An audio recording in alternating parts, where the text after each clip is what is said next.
Hi guys, Katie here. So, as you'll already know, it's book week this week.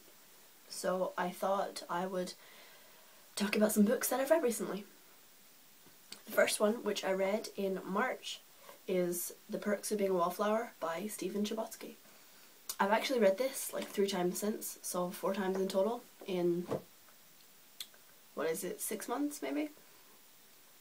And I really enjoyed it. The main character, Charlie, keeps a diary sort of in the form of letters to someone who we're assuming is a girl.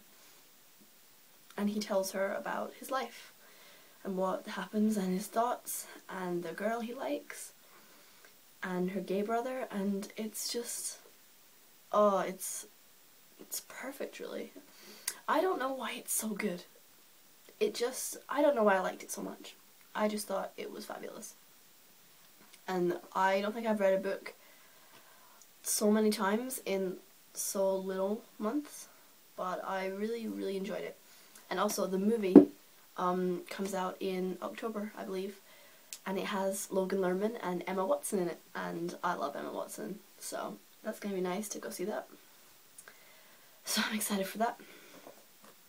The second book, or the second and third book I should say, I bought for my summer holidays.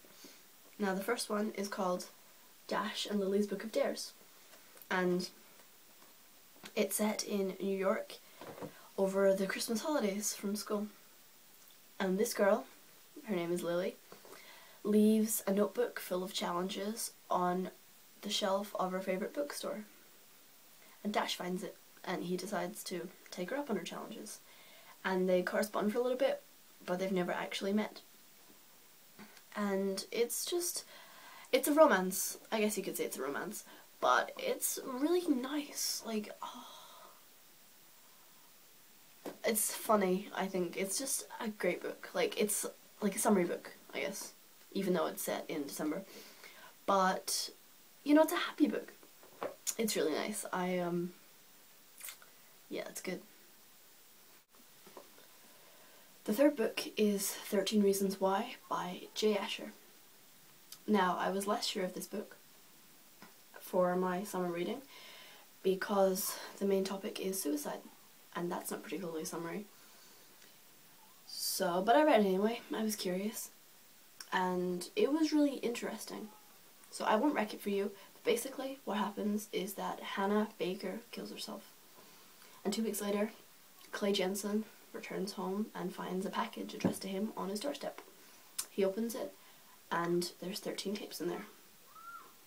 On each of the tapes, Hannah talks about a person who impacted on her life, who eventually caused her suicide, I guess. And it was a really emotional book. Like, I cried a couple of times because it's upsetting. I think it's a good book because it teaches you a couple of lessons. I guess the first one is that you don't realise how much you affect someone, because there was people on her tapes that she hadn't spoke to very often, or they weren't her friends or her enemies. They were just there. Maybe they didn't stop something. Maybe they spread a rumour along without thinking, without wanting to cause her any harm. And it was just, I don't think suicide is talked about often enough. So I welcome books and movies and things that are about it, because suicide and depression and self-harm aren't spoken about as often as other things, and they should be. So I think you should give it a read because it's a powerful book. Like, you'll remember it.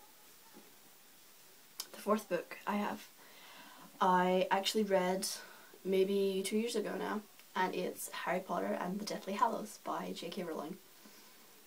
I have been a fan of the movies since they started. I've been to see every single one in the cinema.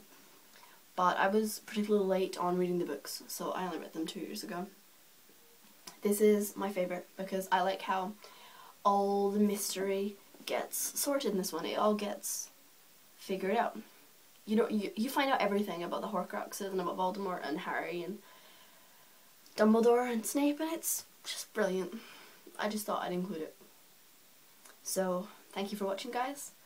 I hope you enjoyed it. I will see you next Friday. Bye.